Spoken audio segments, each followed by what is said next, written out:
Are you serious? This is How to Kill an Hour with me, Marcus Bronzy. And me, Funk Butcher. There are many ways to kill an hour out there, but right now, you're killing one with us. You can listen to us via the Apple Podcast app for iPhone, iTunes, and Apple computers, and via Acast, which works on Android, iPhone, pretty much works with every phone out there. Hello, this is Absorb in Durham, UK, saying you love the podcast. Hello to Mr. Hooley and Lioness too. You know, Lioness has got busy on the Twitter today. She tweeted something. She's tweeting you, Funk. Some wearable tech, innit? Yeah, we'll quickly... What did she say? She said she was talking to us about this tattoo... That you can use to control your phone. Yeah. Yeah. Okay. Yeah. Shouts to Lioness. Yeah. Always got a finger on the pulse, man. Got a finger on the pulse, yeah. A finger on the tattoo. Yeah, it's called the Duo Skin. Yeah, all right then. Yeah, we'll do a little article about that. Might talk about that on the show next week as well. Thank you very much for that.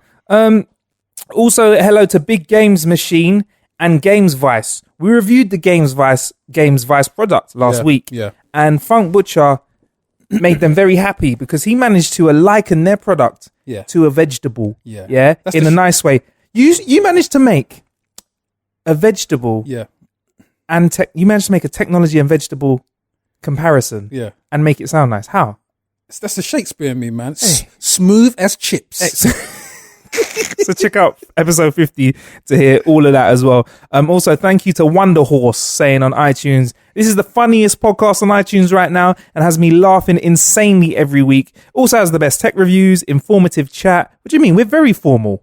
I think we've got formal chat, don't we, sir? No, informative. Oh, sorry. What is it, informal? Very the best tech reviews, informative chat, app and website insights, which I'd never have the time to go out and seek myself. Cheers and keep up the good chisel. No problem, Wonder Horse. Nice, thank you. Yeah, you can leave a rating and review on iTunes as well. We've left the link in the show description. Click that, makes it well easy. But if you know your way around iTunes, give us a little rating and review, all right? Cheers. Also, if you want to show us some extra love, you can become a patron of How to Kill an Hour for the cost of buying us, I don't know, an espresso. Not an espresso, because it's not an espresso, it's an espresso, okay? Really? I didn't know that. There's no X in it. It's not an X. No. Okay. Express. Can I have a double espresso, please? What's that? It's an espresso. In return, we'll give you bonus content and early releases of episodes as thank you.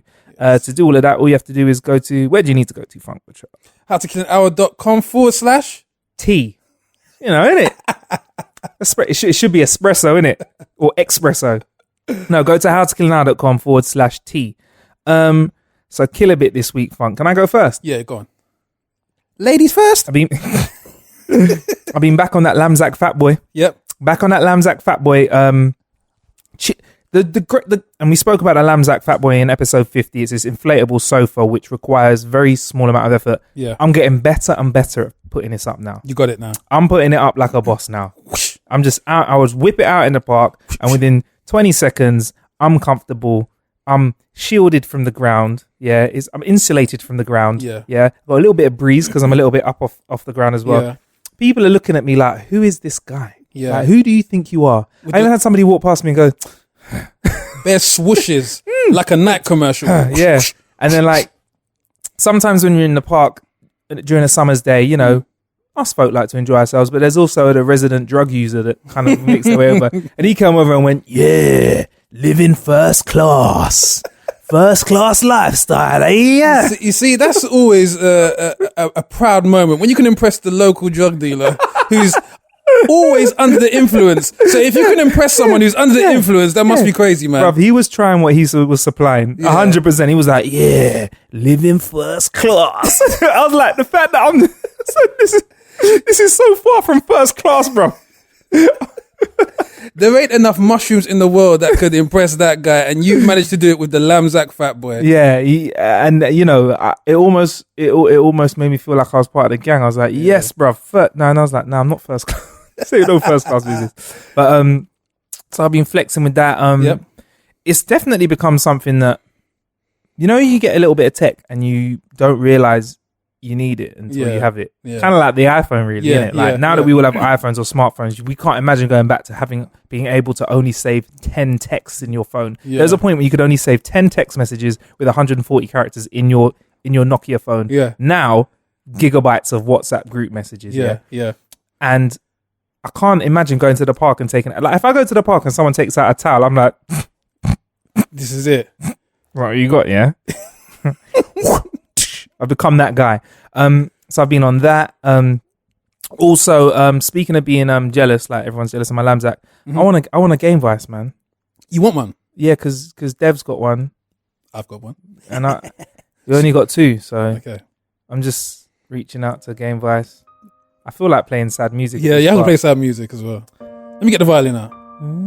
Just, it's hard watching people like Funk Butcher sitting there enjoying themselves. Their phone screen looks... You know, I've actually got it in my bag. I mean, I was using it on the train up here, just to rub it in there. Really? What are you playing on it? Of course, Final Fantasy VII. Then I hear about people playing Final Fantasy VII. Their battery life is strong. Does it charge your phone when you're plugging it in or not? I'm not sure. Okay. The battery life's good on their phone. They haven't got greasy prints all over their phone. Nope. Just wish I had a Game Vice. That's it, really. So I've been playing games which don't require much button touching, just a bit of screen touching. I played this free game called Zombies Chasing Me. Okay.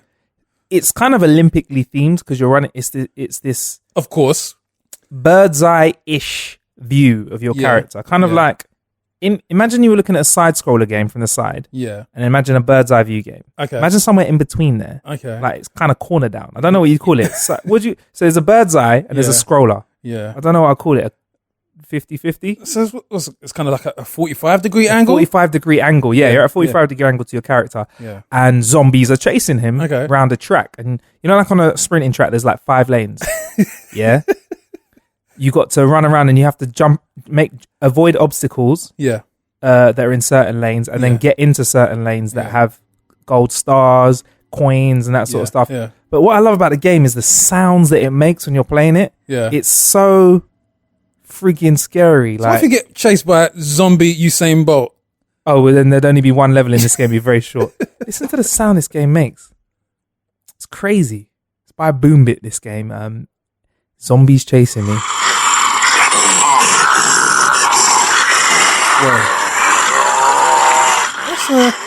That's kind of deep, man. I'm perspiring already.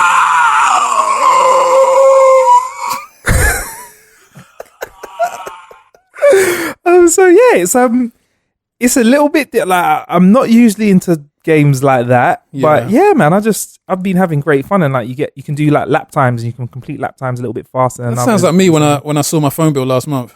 Oh yeah, that data, that data bill. So that's it. It's a free game called Zombies Chasing Me. There'll be links to all of these in the show description, and also there'll be in a blog post actually at howtokillanhour.com. Because it's easier to put them all there for you to check out. Wicked. As well as that funk, I've been checking out this. This has caused me great joy. Mm-hmm. Auctioneers, yeah, they admittedly speak real fast. Yeah. Oh, this video. And someone has managed to combine auctioneers, with hip hop beats. Yeah, I love this video. And bruv, it's just amazing, man. Hey.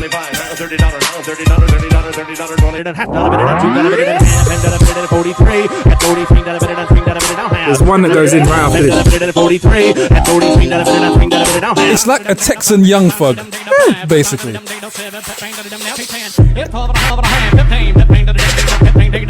There's a J. Cole one as well here. And there's like an Instagram account, and I've just been... Oh wait, this is J. Cole.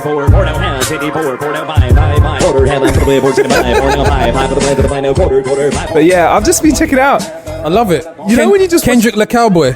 Kendrick, yeehaw! You know when you just want a little giggle? Yeah. I've just been checking out auctioneer beats, man, and it's been cracking me up, man. And it's taking my mind off the stress of my day. I've always wondered how they even understand the auctioneers when they're speaking at that pace. But then again, I remember that people somehow understand Young Thug. So no, yeah.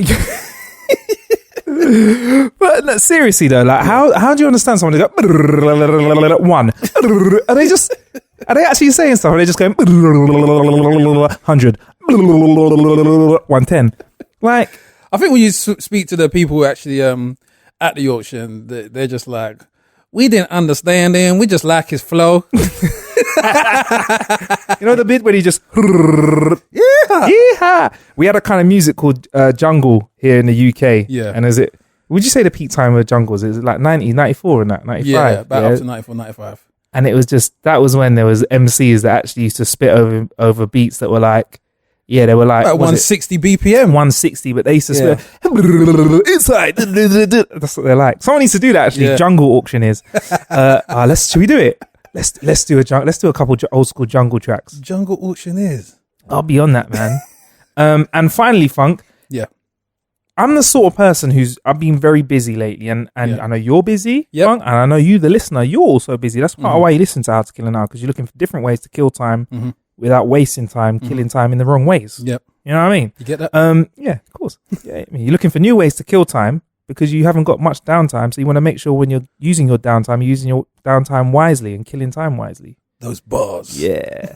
And it's called latenightsnaphacks.com. Okay. Have you ever been indoors and everyone else is snapping hype, good times and everything, and you're there and you're like, I want to snap, but I can't just snap this half a glass of Pepsi in front of me that I'm enjoying right now. Yeah. It's boring. I can't snap that, hey, had a nice shower. Those snaps are boring. In fact, if you snap that sort of stuff, kill yourself. Yeah, hate that. Kill yourself. Peanut butter and, what did I see say? Peanut butter and bananas on toast. Peanut butter, I like the person that snapped that, but I was at the same time thinking, peanut butter, you've taken the time out of eating some peanut butter on toast with some bananas on it and snapped that. How many likes did it get? It was on Snapchat, innit? Okay. So it's just because Snapchat does the autoplay, just playing through stories. I saw it. Yeah. Now, if I see their story, I'm not going into it. You're banned from me now for that banana Snapchat thing. So what's these snap hacks then? So snap hacks is for you if you're not doing anything and you want to avoid trouble. You go to latenightsnaphacks.com. Yeah. You open the web page, and when you go to the web page, it gives you a whole heap of different scenarios that you can click on, and then you can hold up your phone and film your screen, and it looks like you're there. So there's like a disco one, and it's got tunes in there as well. There's a disco one. There's one which has like people fabricating and plagiarizing their lives. There's a party one as well. There's a party one, and it gives you. There's a party one, and I can snap it, and it looks like I'm at a party. Oh, it looks like a girl's even blowing you a kiss. There's that. I've got some theme music for these people using these snap hacks. There's a raving one. There's a hands in the air rave one, so you look like you're at a festival. So you don't have to be in these places. There's one for a roast dinner. There's one for let's see this one. There's one for just walking down the street. No, that's a boring one. It's New York though. So. I can hear the population of boring arseholes out there wiping a tear from their eyes. Thank you, Jesus. Thank you. But the only thing is they need to keep upping the content, because otherwise everyone's going to be, it's going to look like everyone's at the same party dancing with the same girl. Yeah. And that poor girl, someone's going to find her on the internet and be like, slag. Look at you dancing up, blowing the same kiss at everyone. Look at you, dickhead guy, winding up the same girl in every single video. Maybe there should be a quota on the images that you use, so only certain people can use those images in different continents, so that you won't get misconstrued as being at the same party as someone else. Yeah, they need different angles on it. But it's really simple. Trick your friends into thinking that you're out getting turned from bed. Choose your scene. Click anywhere to like make it go full screen on your computer or whatever. Yeah. Take a snap with your phone. Use a little filter caption. Go back to chilling. Hey, it's latenightsnaphack.com. Where will it end? Yeah, I like it. Anyway, how you been killing time, Funk? I've been killing time on my phone, obviously with the Game Vice. And whilst you've been playing other games on it, have you just been playing that Final Fantasy, when it first came out, was 3 CDs long. I'm going to be on Final Fantasy 7 for a little while, man. Wow. No rush. That was a whole gigabyte of games. I'm just thanking the Lord that my iPhone is 64 gigs. It's got enough space in there. So been doing that. Also been trying out the new Championship Manager 17. So I've been trying that, and obviously I'm not a Championship Manager guy, I'm going to be honest. Can you just explain what it is ground up, please? Well, Championship Manager is basically a management emulation game. So you sit in the role of a manager, not a specific manager. You are the manager, whoever you may be, and you of what? A football team. Okay. Yeah, football team, soccer team, and you basically control any team of your choice. But the way the game is set up, so that you don't immediately go for the most powerful team, the most skillful team in the setup. You actually have to start with a team with little to no resources and build them up to championship level. So you actually progress through the leagues. There's the Premiership, there's the Championship, League One, League Two, then the national leagues, and you can pick any team from any league. There actually are real teams with real players in them, and you pretend to be a manager. So I can't pick like one of the top 4 teams like Man United and Arsenal at the start of the game. Initially, you can't. You actually need to build up your resources because just as in real life, you couldn't just walk into Man United and say, "Hey, give me the job." You actually need to build up your resume and your repertoire and your your reputation by getting the awards and the accolades with a team. So you need to pick up a lower team, build them up, and then you can go to the bigger clubs and get the jobs there. So no, you can't walk up to Man United or Chelsea or Arsenal, any of those teams and pick them first. And the game doesn't allow you that. But it's really, really intense because you can set the formations, you get emails coming through with different transfers, you can set training schemes and schedules to build up certain aspects of the team's flaws and weaknesses. If the team is collectively weak at attacking, you can set up the training schedule to kind of embellish their attack and their counter-attack prowess. And then you can even look at hiring certain staff members to kind of like concentrate on those aspects. So if there's a certain member of staff who that's his major skill set strength to actually build on the defensive qualities or the attack qualities of a team, you can hire them. But obviously you need to have enough cash to do that. So it's really intensive. I mean, before you even start a game, you might even just be in the settings, just setting up things for about a good 20, 25 minutes, half an hour, because it is really for the lovers of football. So for the people out there who watch shows like Match of the Day, which is our show over here, which is every weekend, shows the latest run of the Premiership matches, and everyone's at home, they kind of want to be pundits. This game is perfect for them. I mean, at the beginning of every season, a lot of the fellas and women over here engage in the Fantasy Football League, which is kind of like a real league where they choose real players and money is kind of won at the end of it, depending on the points your players rack up over the course of the season. So this game is perfect for that.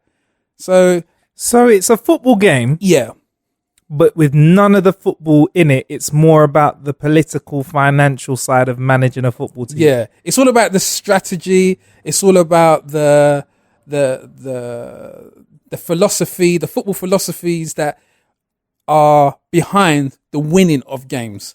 So the reasons why a team like Spain over the years has typically won matches because of their style of football, you can employ that style of football as opposed to being on a game like, I don't know, FIFA, when you're actually controlling the players on the pitch. This one, you're not actually controlling the players on the pitch, but you're controlling the philosophies which help the players to win. So yeah, that's it in a nutshell. It's quite complicated, but it is really for those guys who go beyond the surface layer of football. They're real football fanatics. Wow. And would you call yourself a football fanatic? Because I've seen you on Twitter. Yeah. I've seen you on social media, and you seem to be that guy that you'll tweet during a game. Yeah. You get into like conversations with people where it gets very political, and with football there's a lot of opinions. Yeah.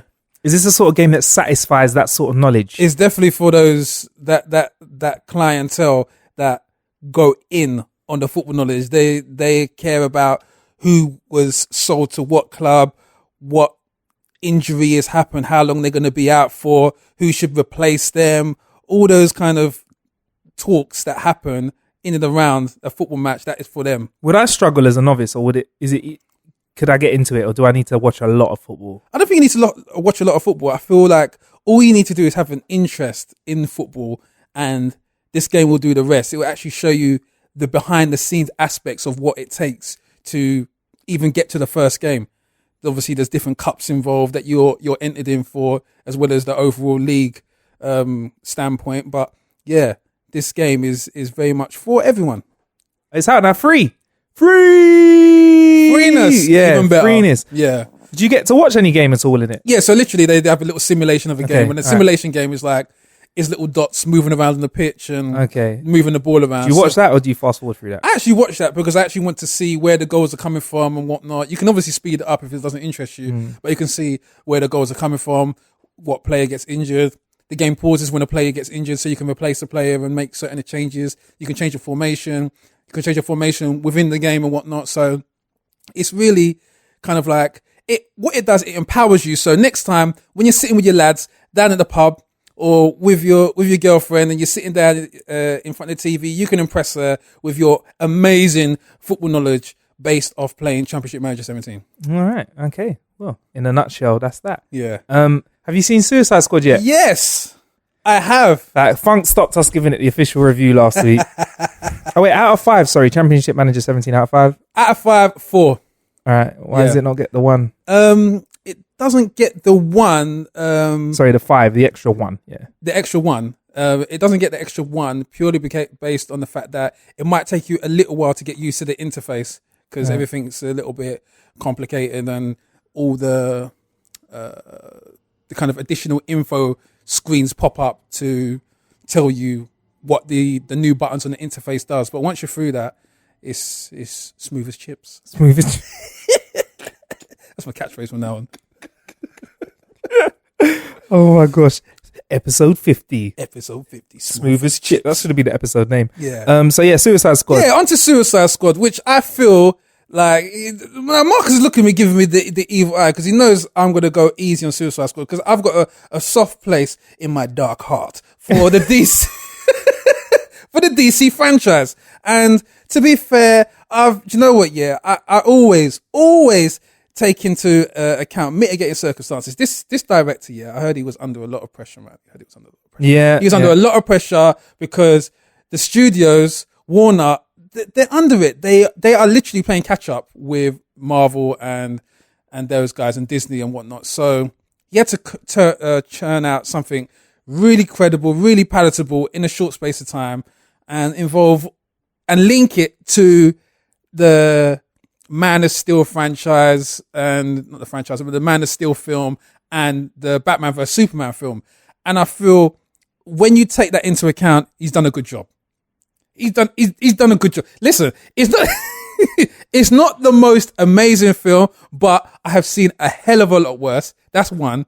And you know what? I'm going to say something that's kind of would be blasphemous in the realms of the DC fans out there, but Jared Leto's Joker isn't that bad.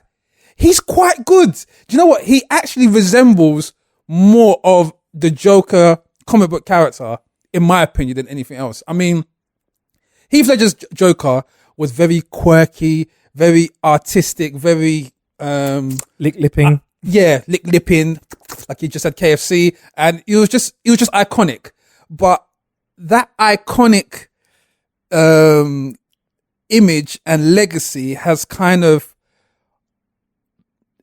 overridden what the Joker character is actually supposed to represent. So his interpretation has actually kind of like rubbed out what people actually know of what the Joker is. Now, the Joker's supposed to be a crime boss, a mobster. Jared Leto's imagery and iconography, like that he's put into this, he's taken it with the teeth and the tattoos.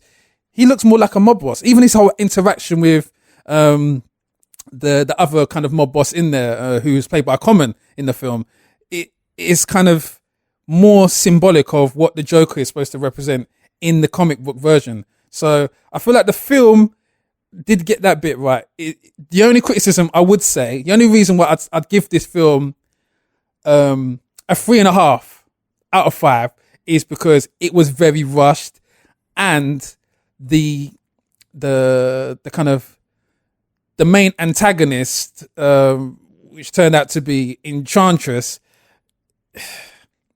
for me, for what they were dealing with, she seemed way too powerful. That's exactly what I wanted to say. Look, I've been fighting for a week not to type this into my phone, Funk.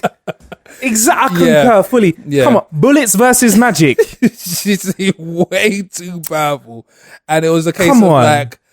It's like, do you know what it is like? What's his name? Hawkeye, yeah? Yeah. It's like 6 Hawkeyes trying to take on Loki. Yeah. No. They needed a Hulk. Okay. They needed an Iron Man. Okay. They needed, they need, who else? Who else can we say that with? Captain America and Thor. Okay. Yeah. Well, in saying that, I feel Marvel might run into this very same problem if they depict the next Justice League film in the same way, because Thanos is very, very powerful, and I can't see them defeating him credibly within one film. There was talk of doing 2 films, but if the most recent news being put out that they're going to wrap it into one film, I don't know how they can conclude that within 2 hours. It's very good that as a fan of DC, you've managed to make this a Marvel problem and switch the conversation over to Marvel like that. So you gave it a 3.5. Yeah. And remember, this is the film that contains a lot of heroes or anti-heroes. Yeah. That have only been on screen for the first time. This is the first Joker. Even though we've obviously noticed this is the first. Can you see why? Can you see why I wanted origins though? Do you not think there should have been like a Batman film with Joker in it? Yeah. So you see more of how there's certain stuff that didn't make sense. Yeah. Where they kind of allude to the original Batman story. They allude to the Killing Joke. Yeah. Not the Killing Joke, but that sort of universe. Yeah. And I just feel like it was rushed, Funk. Would you be upset if they were like, you know what? If they alluded to Justice League for 5 more years and gave us other films first? Would you be upset, or would you want it? Would you want it now or later? To be honest with you, I was actually just happy with just them churning out Batman films and actually kind of like building. They obviously got sucked into this tete-a-tete because of Marvel's position. They wanted a piece of that summer blockbuster pie, and unfortunately, Marvel have been doing this for over a decade. They've been building for literally over a decade, over 10 years. They've been building for. 2000 was when the first X-Men film came out with Hugh Jackman. Before he was huge and jacked, man. Yeah. Before he was huge and jacked, he was just Hugh Jackman. Yeah, Hugh Jackman. Get me? So yeah, man, and it's just. Can you see why I was a bit upset, Frank? It was just not like. It was it's rushed. Yeah. I was disappointed. You thought I was gunning for DC. Yeah. But I'm not. Like I've even asked Funk to tell me which order to watch the animated films. Like the animated films, they look like they've got it right. Yeah. So could they not just take the best elements of that and do a live version? But you have to remember that animated films are still marketed to an audience that reads the comic predominantly, whereas the cinematic versions are literally they're fashioning them for laymen that don't know anything about it, kind of thing. So it's like diluted. Yeah, very much. Well, I like. You know when you get the diluted drink and it's watery. Yeah. Oh, yeah. So it's got all the color of the orange juice that you're gonna have. Yeah, or the pink grapefruit dilute. So and then what is this? Piss. And then you're like, do you really live like that? That's what it's like. So do you think me, as somebody who I like a bit of DC, I like Arkham, and also the listener. Yeah. Do you think they'd like the Killing Joke and those sorts of films as well? Do the cinematic public? No, yeah.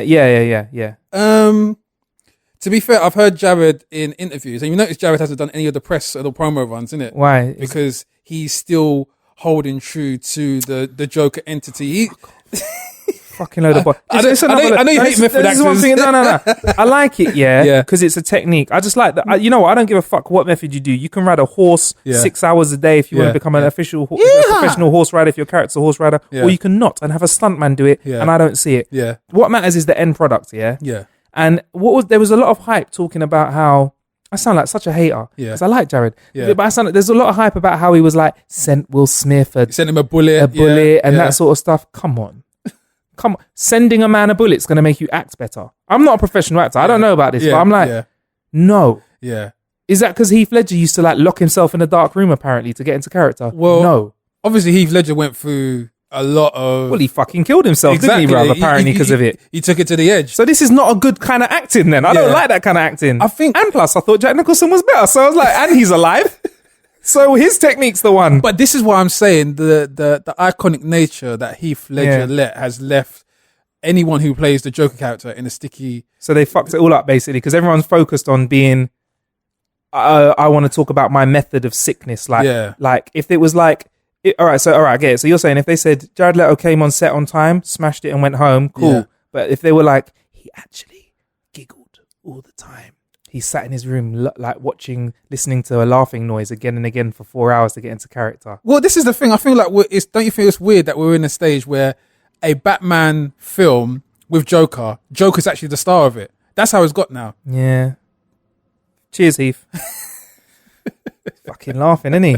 Laughing from up there, isn't he? Or down there if you're Catholic. So what else have you been up to this week, bro?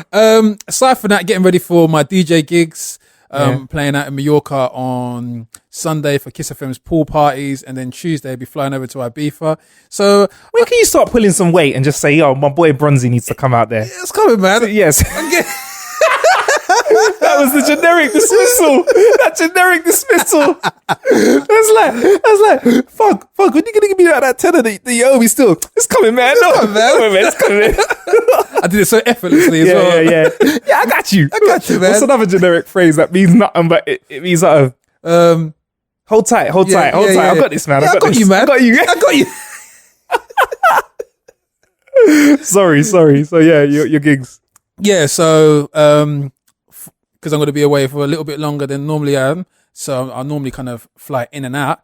I needed a bigger bit of luggage to carry my equipment, my DJ equipment, my clothes and all that. So I went online and kind of put the message out there, got a few responses, and one company that seemed to leap out at me that everyone was suggesting was a company called Swiss Gear. And they kind of make, well, apart from Swiss Army knives, they make gear that probably someone like Bear Grylls would use. So I went online and I typed in Swiss Gear 15-inch laptop bag, and I've got this bag, and it's just got more zips and buckles than a Michael Jackson jacket, and I love it. It's got so much different attachments. Plus, the laptop compartment is very safe and secure. Funk's got it with him right now. Go on, Funk. Put it on your lap and talk us through it. Go on. Here, come here, baby. So it's actually got an attachment on the shoulder strap, so you can plug your headphones in like this. So is that like for safety? Is that holding them in a safe place? Yeah, just hold them in a safe place, because sometimes you just don't want to be kind of going for your pockets and then unraveling the headphones like a ball of yarn, like you're some damn cat. And then you got the nice ventilated back cushion area for the backpack. Look, it's there, airflow. Yeah, you know, that is very important to have those big bits of cushion on the back of your rucksack. Yeah, you don't want to have whatever's in your bag digging into your back. I'm telling you, man. When you're standing there waiting, then there's a part of when you're waiting to board where you can't actually sit down because you don't want to lose your place in the line, so you have to stand up in the queue, and then the bag is, you want to put it down, but you don't want to put it down because some little kid always running around. You don't want him to knock over your laptop, so you just want it on your back. So yeah, it's got to be comfortable. And then it's got a nice big compartment here to put your clothes in and everything. I think you can actually last, I think, a fortnight's worth of clothes there. So for the price point, £50, really good. And shouts to the team at Gifts for Us, rather. And sent a little message on there through to Amazon, said I needed it really quickly, and they acted really promptly and sending it first class Royal Mail. So shouts to those guys. Nice. No charge? No charge. Hey, nice. That's what happens when you Funk Butcher. What's it like on the inside though? How safe your laptop is? Well, how's your laptop protected? Because there's a few compartments in there. You spoke about putting clothes and your laptop in there. Yeah. They're not living together in the, like your socks ain't going to be next to your laptop, are they? So the laptop is protected from the cheese of the socks, and a cheese-proof layer. Swiss cheese-proof layer. But as you can see, there's a nice cushioned, padded partition between the laptop and the space for your laptop. There's space for your DJ CDs as well. Are you Serato, man? Yeah, I'm Serato, man. Space for your Serato CDs. So, Serato CDs in one area, and your clothes in the other. Your wash bit, your toothbrush. Remember. So this is tongue. So you can literally, this is a go bag. You can fly with this, put everything in it that you need. Yeah, that's it. Literally, when I'm in that Jason Bourne moment, this is it, man. I've got everything in there. So where'd you hide the fake passports? Fake passports, they can be in there. It's a little front section. Yeah, which is passport size. And you've even got this hook. So when I'm feeling like Ethan Hunt in Mission Impossible, I can just hang from the mountain. What is that? Oh, he's got the hook on the front of the bag, which is for his water bottle. For the tin canteen that they carry. That's it, the canteen. So Swiss bags are good. Swiss gear bags. If I wasn't a DJ, I'd like it as well. Yeah. Yeah, definitely. How much it cost? Yes, £50. But I feel like this £50, this bag's gonna be with me for the next 10 years. Wicked. So very durable. Out of 5. Durable. Sorry, durable. Yeah. Yeah, very durable, waterproof, very resistant, resilient. Cool. And I saw a lot of people watching my back. Hand luggage size as well. Hand luggage size. Cool. All right, even better. We'll put a link to it on that blog on howtokillanow.com. Check that out. Out of 5. 6. Really? I love it. It's that good. Love it. I had no reason to bring it with me today, and I'm wearing it. I was wondering why you sat down with your rucksack on. You just waiting for me to ask about it, weren't you? Oh my gosh! Right. Anyway, Funk. So Yes. the best inventions are those which combine two amazing creations to make one super creation, Funk. Okay. Now, on How to Kill an Hour, we've had the dildo drone. We've had the drone saw. Uh-huh. We've had blind pornography. Yep. What else have we had this wacky out there? We've had drone racing. Yep. We've had something else that was a bit funky as well. We had the Pornhub Fitbit. Yep. Yep. Porn. Now, Yep. Funk, I would like to present to you Okay. something very interesting. What's next? I think if you press play on that YouTube clip there. As a busy millennial, I struggle to find time for myself. Multitasking is a part of my everyday life. The Dildo Hoverboard allows me to squeeze in that much-needed pleasure time. The device is fully adjustable, and the easy-to-use control panel lets me pick my favorite thrusting speed and rhythmic vibration. But it's not just about multitasking. It's about making your commute to work a lot more fun. DildoHoverboard.com. Once again, I'm just picking my jaw up off the floor. I just hit your bag. Yeah. So, Funk, what are your thoughts on this? Combining dildo and they call it the hoverboard, but we call it the Segway. Yeah. You know, So someone's combined a dildo with a Segway. Yeah. It's called the Dildo Hoverboard for the purpose of this. I think I'll roll a hoverboard for this one. So, what are your thoughts on this, Funk? Do you think this is something that could cause more crashes on the road with use? Well, clearly it's gender specific because men can't be. Okay, let me just pause right there. Yeah. I don't know. Maybe if I'm honest, it's like a Segway with a broomstick on the top. So Yeah. I don't know if a guy got creative. the next infomercial on could be like, hey, you know when you just want to get off when you get to work, use the dildo drone. Use the dildo hoverboard. I've actually just got a weird image now of a modern day film with witches in it and what witches would be riding instead of their traditional broomsticks. They'd be riding a hoverboard or a Segway with a stick on the top and a dildo on it, and they'll be control it, still cackling. They'll be laughing a lot louder. Yeah, do you think this might make happier employees then, Funk? Definitely, man. Yeah. People going to work with a smile on their face. But then what would you do about parking it up, though? Yeah, man. And what if you accidentally rode someone else's home? The hygiene. But anyway, yeah, I thought I'd share that with you, man. The dildo hoverboard. Moving on. Free electricity. Yeah. The CEO of Tesla Motors, Elon Musk, he landed an official. He did an official unveiling of something called the Powerwall. Okay. It's basically a battery designed to power your home. Okay. The unit itself contains the same batteries that they have in the Tesla electric cars. Those are those cool ass cars you see people driving around that have like TVs on their side in them. It's like they don't even have like a heads up display in the car. You know, like people might have a 6 or 7 inch display. They've got like a 20-inch TV on its side in the car. I was actually kind of like brought into the know of that from JME. I think JME's got one.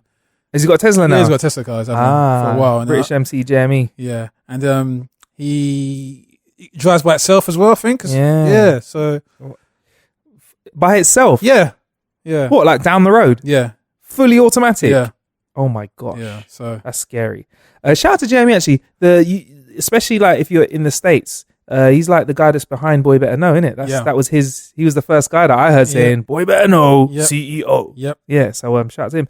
But anyway, these big ass Tesla batteries, the Powerwall, they get a 7 kilowatt unit. If I'm honest, I don't know what these numbers mean. $3,000, and the 10K will go for $3,500. So I'll probably go for the big one. Yeah. And they store electricity from the grid or solar wind generators. Okay. Solar and wind generators. Yeah. So if the grid goes down, they continue to power your home indefinitely. Okay. So it makes it great for like developing countries. Perfect for the purge. When the purge is happening, your your Powerwall car will keep on running. That would be a great sell if I like. Do you know what? I'm a bit scared of the Purge films. I've kind of half watched them. Yeah. What is it that happens? Is it like a film where at a certain time everyone can just kill each other and it's cool? Do you know what? That's one franchise I haven't tapped into yet. That I haven't seen any of the Purge. I haven't seen any of the Fast and Furious. I haven't seen any Harry Potter kind of thing. You haven't seen any Harry I haven't Potter? seen any Harry Potter, man. I just know the dude got glasses. That's all I know, man. How can you know what a good franchise film is? You're talking about DC. You haven't even seen Harry Potter. That's a franchise. British. Yeah. He might have to flying stick as well. It's called the Nimbus 3000, I think. So yeah, no, it's great for like people that want to skip power grids. Okay. Like, you know, developing nations. Yeah. Probably could get a cheaper one because Tesla ain't really known for being cheap. But why the fuck are we not doing this already? Solar panels exist, right? Yeah. Wind turbines exist, yeah? Yeah. Rechargeable batteries, well, they've existed as far as I've been around on this world, which is a little while. Yeah. Why aren't we doing this already? Why is this a big unveiling? Like, well, what's in it for Mr. Musk here? or $3,500 every time he sells a Powerwall. Yeah, because I think he's got us on this one, you know. Because it's not exactly free electricity, then, is it? No, you get a big battery. That's what I mean. You can buy a battery anywhere. Yeah. Like, what is it about it? Like, does this battery do something a bit better? Like, I think if it contained more charge than anything else, even if you had a little Duracell bunny advert or something like that to sell it to us, you know. Yeah. But no, I don't know. But like, seriously though, like, I don't understand why us as human beings are not doing this already. Like, is it that hard? Like, my auntie and uncle were talking about, they got solar panels and they said they calculated it took like 7 years to pay off. Yeah. I'd do it. I'm gonna be around for more than 7 years, hopefully. 7 years to pay off what? Their panels. And really? Yeah. But they said at certain times when they first did it, they were the meter they had wasn't the correct meter. Yeah. And it was pushing. I think they said it was like pushing the counter back. Yeah. Pushing their meter back, so they were effectively storing money on the grid, which is sick. Like you're minus paying for your electricity. But I don't know, man. Like I just feel like, well, technically, obviously, if this were to happen, that will put a load of the electric companies and the energy companies out of business. They wouldn't be able to kind of like make any money from people who are practically storing electricity. So all those hidden charges that they're able to kind of rack up, and even the price comparison sites, which kind of pit one against the other to find the cheaper options, kind of like will be like defunct based on this free energy. I think as well, it will make people a lot more kind of like prudent with the way they use their electricity, knowing that, okay, well, I've got this stored away and this, that. They can actually see it, right? Because if you was to ask the average person on the street over here in the UK, I don't think they actually understand the way they actually pay for their energy in their house. They just, I'll switch on the light, bro, and then I get a bill. If I'm honest, I've never understood my electricity or gas bills. It as well. I believe that they're like, so many people they're like taxes. They're fucked up. Yeah, that's why so many people opt for meter, because they can see how much they spend and whatnot. I had a friend who's on a meter, and he was spending much less than people that were paying monthly, quarterly or whatever. Definitely, because he said they can't fuck you, can they? Because you actually know you're putting cash on, even though you pay a bit more, probably. Yeah. It's like pay as you go. Yeah, but I don't want to regress to that because I don't want to be. I don't want to be that kind of guy that's like, hey babe, do you want to come over for a coffee? And in your head you're thinking, shit, I really hope she's in a romantic mood because I can't afford to keep the lights on and make her a hot drink. That's why you have a candlelight bill, not because you got candlelight because you can't afford the lights on. Oh, it's so romantic. I went to his and he had candles everywhere, even the bathroom. Bit cold though. Yeah, bit cold. Didn't he put the heating on this December? No, he said there was something wrong with it or something, but the switch was just off. Oh gosh, crazy, man. I don't know, but it's definitely to do with the whole just that market. Yeah, the conglomerate of businesses invested in making money from energy. They're probably saying, Musk, you better stay well away, man. You're stepping into our territory, Musk. Yeah, I think the earliest opportunity, I would love to have solar. Like, I just don't understand why. There is probably a very good reason. Why aren't there just solar panels fucking everywhere? Yeah. I don't look at roofs all day long. Why is every tile on a roof not a solar panel right now? Yeah. Why is every single windy area got a turbine? Because I'd rather have 1 million turbines and solar panels up than have global warming or whatever we're doing to the earth to destroy it, as well as that. I just don't understand. Why haven't we thought about this? Yeah, I think for the same reasons though, because there are people that will make less money out of it, and those people currently exist and have monopolies of the energy in this country. So so it's legislation and the people, the powers that be, that just don't want us using it. Yeah, I would love to have a big old rechargeable battery in my house and that sort of stuff going on, man. I just think it's sustainable and nice, man. But hey, unless it's the iPhone rechargeable battery. yeah, if it was that, if it was Apple saying they had a rechargeable power wall or something, like that, I'd be like, it's all good, homie. Yeah, I'm good, homie. I'm nice. Another quick one. In 2014, Funk, 9,967 people were killed drink driving in accidents in America alone. That's a big deal. It's a lot. It's a big number. Yeah. One of the best ways to combat drink driving is by doing testing, like with breathalyzers. You know, and police are just like breathalyzer tests, random breathalyzer tests. Yeah, yeah. But breathalyzers can give false positives, and even though you can draw blood to get a much more accurate reading, that's, you know, it's unreasonable, really, isn't it, for a police officer to pull you over and draw your blood for no reason. Some vampire. Exactly. But thankfully, researchers at the University of California, San Diego, think they've invented a temporary solution, or a solution that's temporary. It's a temporary tattoo. Okay. When I say tattoo, it's really like a small flat microchip, right? Yeah. Placed on your skin. But this new test is able to accurately measure a person's alcohol levels through their sweat. Do you think... Or how do you think this could prevent drink driving if people had these little tats on? Like, you could just buy one from the bar, you know, like, hey, can I have one of those alcohol tats, please? Stop you sweating.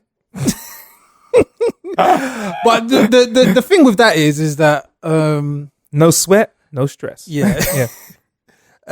It's like when you see the police initially, that probably starts the perspiration off from the get-go.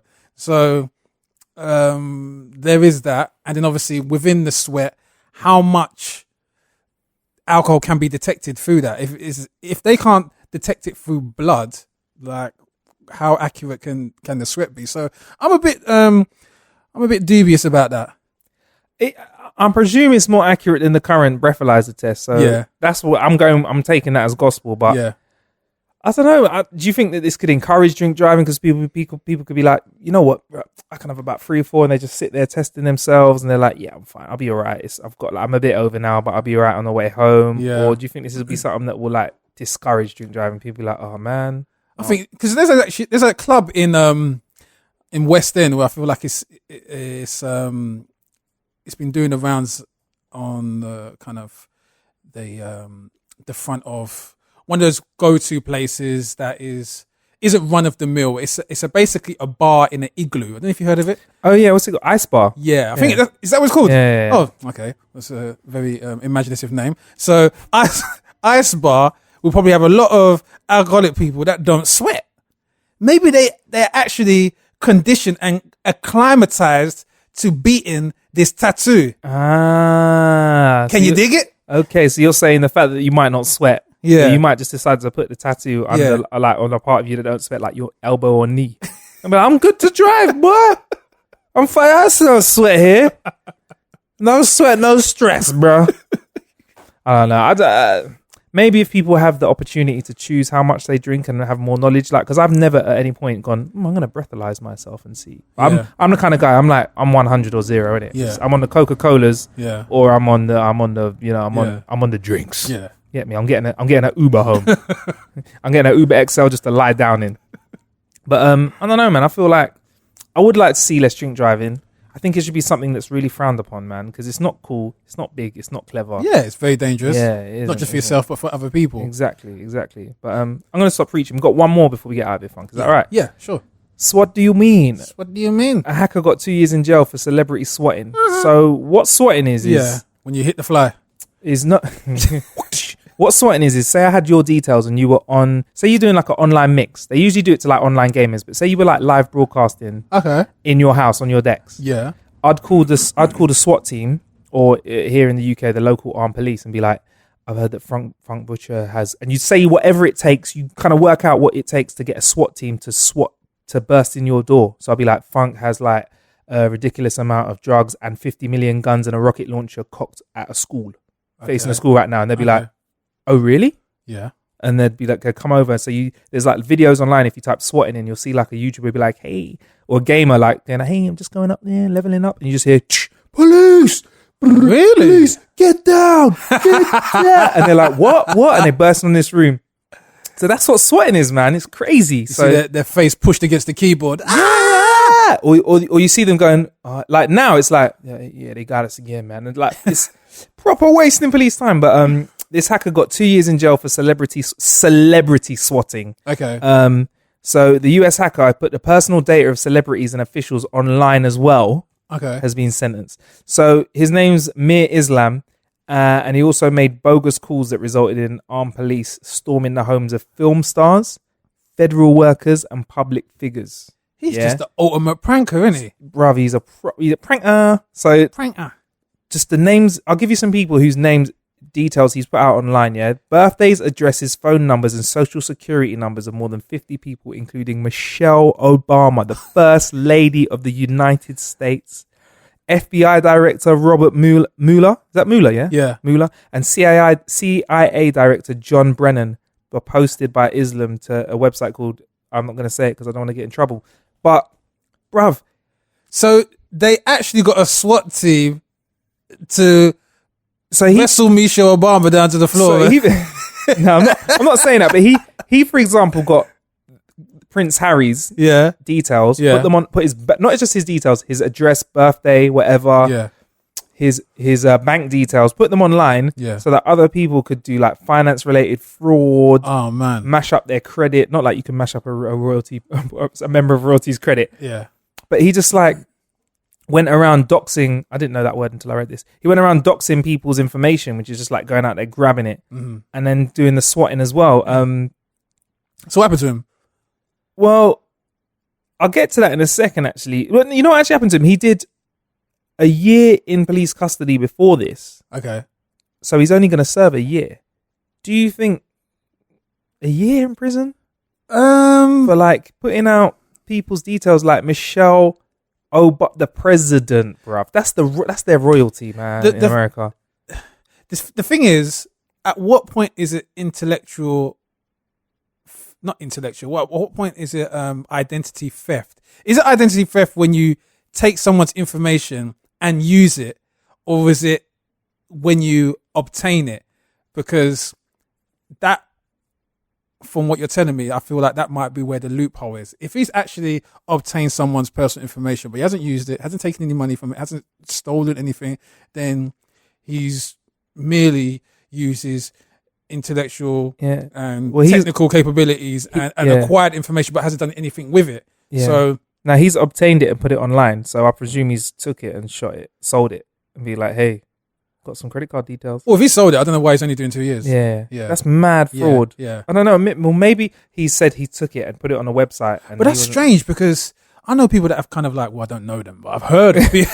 I don't want to be sweated after I leave here. But I've heard that there are people that have kind of like hacked into the Pentagon and they've got longer terms than that. So they're basically dealing with the head of the CIA here who deals with the Pentagon. What if he has more information? He said to them, listen, you better give me some little nominal sentence, Because it might be like pictures of you seeing that little. You know, you and your secretary, Mr. CIA, having a good time Thursday nights out when it's 2-for-1 cinema tickets.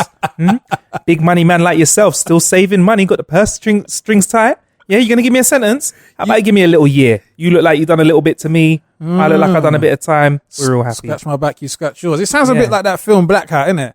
You know Black Hat? Yeah. With the world's most hunkiest computer hacker. Yeah. Thor.